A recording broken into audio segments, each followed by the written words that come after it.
commencé, mais c'est quand même resté en stand-by. Je terminerai là-dessus. Pour ce qui est de la réparation financière et la réparation territoriale, il faut s'apercevoir que le phénomène est loin d'être nouveau. Concernant les esclaves et les descendants, la notion de réparation intervient déjà depuis le début du XIXe siècle, vous le savez, lors de l'indépendance d'Haïti. Bien qu'au départ, la notion de réparation financière ne concernait pas les affranchis, mais naturellement les propriétaires d'esclaves. De même pour les populations autochtones, ils se battent depuis des siècles pour la reconnaissance de leurs droits fondamentaux et la récupération de leurs terres ancestrales spoliées. Pour ce qui est des débats des descendants d'esclaves aux États-Unis, ça reprend de l'actualité parce que les Afro-Canadiens ont obtenu à l'heure actuelle des réparations, mais malgré de moult persistances des Black Panthers, il y avait la formule de Sherman qui était les fameuses 40 acres et la mule. Et depuis cela, et ça date de William Sherman en 1865, donc vous voyez que la demande de réparation n'est pas nouvelle, hein, rien, absolument rien ne s'est passé. Dans les années 60, l'obtention des réparations par l'Allemagne a été réutilisée par les Black Panthers dans la déclaration du programme en 10 points, qui disait 40 acres et une mule, c'est ce qu'on nous a promis il y a 100 ans comme indemnité du travail d'esclaves et du génocide de notre peuple.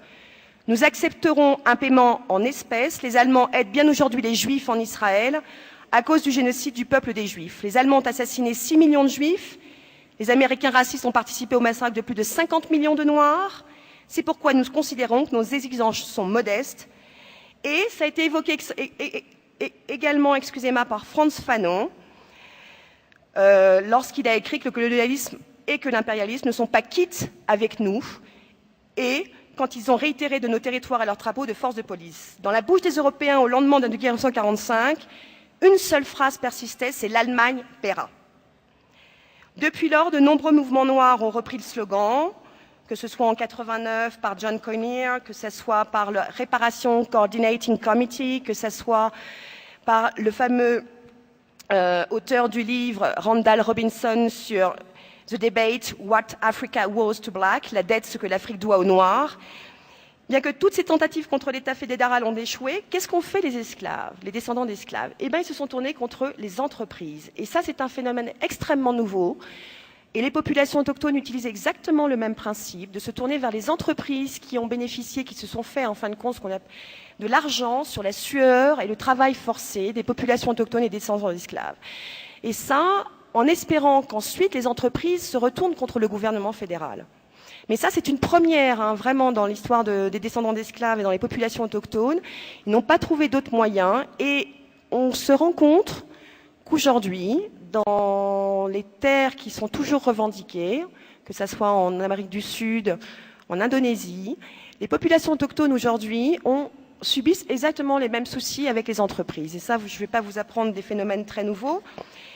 Nous avons, par exemple, dans les populations autochtones, je vais vous citer quelques cas assez intéressants. C'est qu'on s'aperçoit, vous connaissez le problème de l'Argentine avec le groupe Benetton. Vous connaissez le problème, en Équateur, de la 3e compagnie française, je ne sais pas si vous la connaissez, Perenco, qui a un problème aussi en Amazonie équatoriale. C'est-à-dire que maintenant, la population autochtone se retrouve face aux multinationales de gaz, de diamants, parce qu'en fin de compte, les territoires ancestraux regorgent de matières premières. Donc forcément, les multinationales étant intéressées, ils chassent les populations. Monsieur Benetton a eu la gentillesse de chasser les Mapuches de leur territoire, leur proposant de travailler pour lui, leur enlevant, il a 965 000 hectares en Patagonie, je veux dire, c'est absolument pour ces moutons.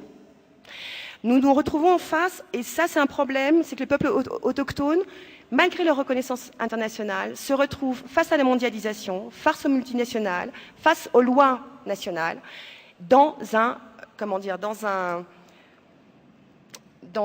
zut, je ne trouve plus le mot français, mais se trouve, si vous voulez,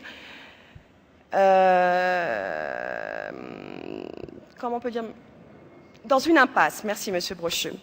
L'inégalité des forces en présence fait qu'hier comme aujourd'hui, ni les traités conclus avec les peuples autochtones, ni les garanties de propriété collective de la terre qui leur sont accordées ne pèsent véritablement face aux intérêts économiques.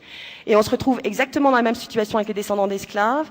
Le problème que rencontrent les réparations aujourd'hui est qu'elles vont s'internationaliser de plus en plus, c'est-à-dire que Si la compensation financière leur est donnée, si nous rendons les terres à certains, tous les pays concernés ont très peur que les litiges deviennent de plus en plus nombreux et ne peuvent faire face, en fin de compte, à leur ancien passé.